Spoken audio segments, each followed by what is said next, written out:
Welcome back to Workshop Wednesday. I'm Chelsea Busmeyer. Thanks for joining me today in my workshop. And today I'm going to give you a key to unlocking fit issues. What causes fit issues?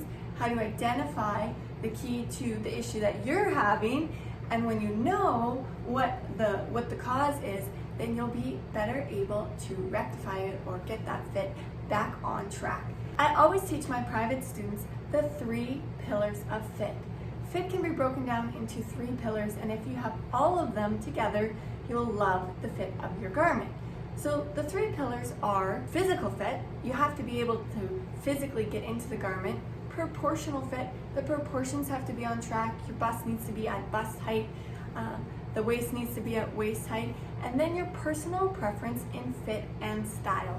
So we all like different amount of ease, different styles do generally veer towards different directions, but if it's not your personal preference in fit on that garment, if the style is off, some of us like big colors, some of us don't, then you won't like the fit of the garment and you won't like to wear the garment. So what is the key to really identifying what's going on when I run into a fit problem and something isn't quite right? Well, the first thing to know, the thing that will unlock everything for you, is that 3 things could be happening. It's kind of funny that it's 3 again, but that's how it is.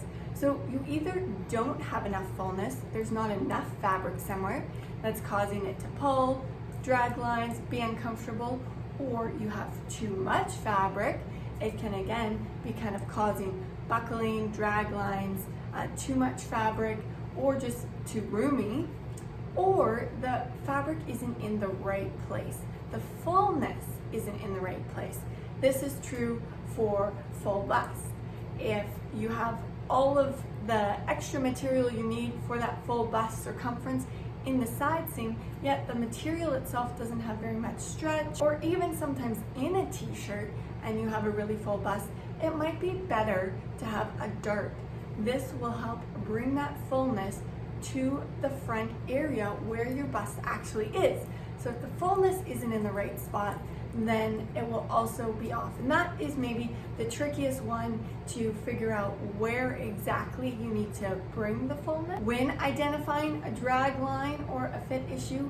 But fit problems will always stem from one of those 3 things. So let's look at a top and see how we could easily identify which one of these problems is the key to our fit issue. I wanted to use this t-shirt today as an example to help us identify the root cause of each fit issue and give us a direction of where we could go to rectify the problem. Now, this t-shirt actually fits the mannequin quite well. If we look at the shoulder seam, it's nice and straight on the shoulder. If we look at the side seam, it runs nice and straight right down the side. However, when I put this t-shirt on my body, the shoulder seam actually torques quite a lot forward. It runs from the shoulder point and veers in towards the neckline. Get started by evaluating if the seams are running in the right spot, running along the correct line.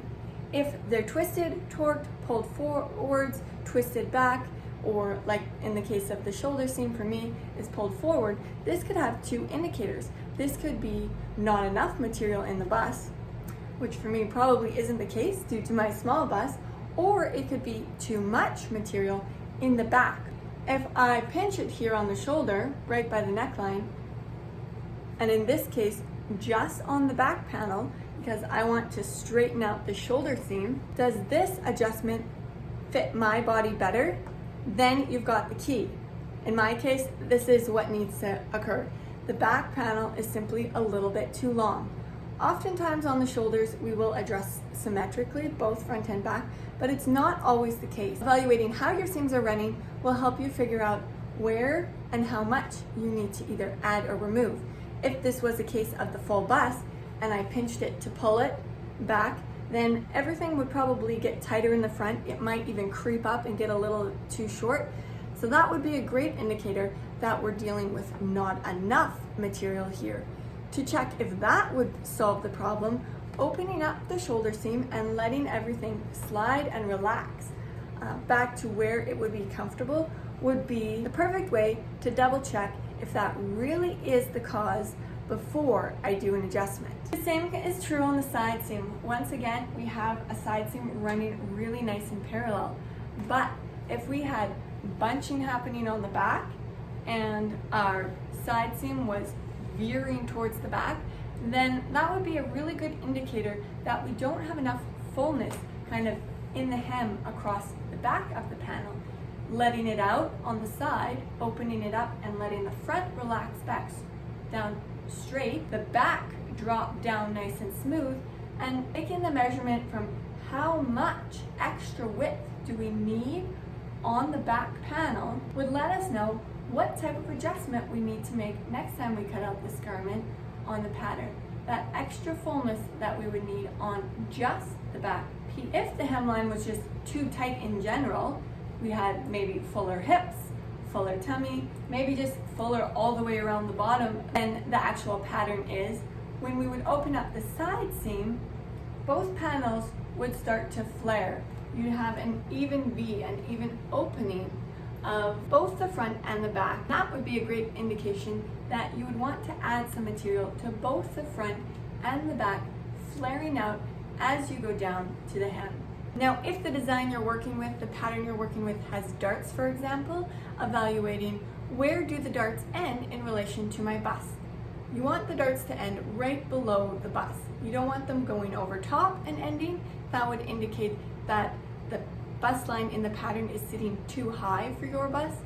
If the darts end way too low and you've got all this extra material, then the darts in the pattern need to be brought up a little bit, bringing it in and bringing that bust line up to where your natural bust is rather than where the bust line in the pattern is. Cross-referencing how the seams and darts are laying in your patterns first and then cross-referencing the balance lines will really help give you an idea where your pattern is on track and where it might be off in comparison to your body and getting the fit right for you. So always remember, fit issues stem from one of these three keys: too much fabric, too little fabric, or the fabric not being in the right spot. This is even true of armholes. If it's pinching, cutting in, there's too much fabric. The armhole needs to be cut larger. If it's gaping too low, there's not enough fabric, and that armhole or arm side needs to be brought up and in. Regardless of the style, the design details, or your personal preference in fit and style, if the fit feels off to you, look at these three basic keys. They will help guide you in the right direction of understanding and fixing the fit problem you're currently having. That brings us to the end of today's episode. Thanks for joining me in my hot studio. I hope the air conditioning wasn't too loud in the back. It's a heat wave that we're going through here, and I hope wherever you are, you're staying cool.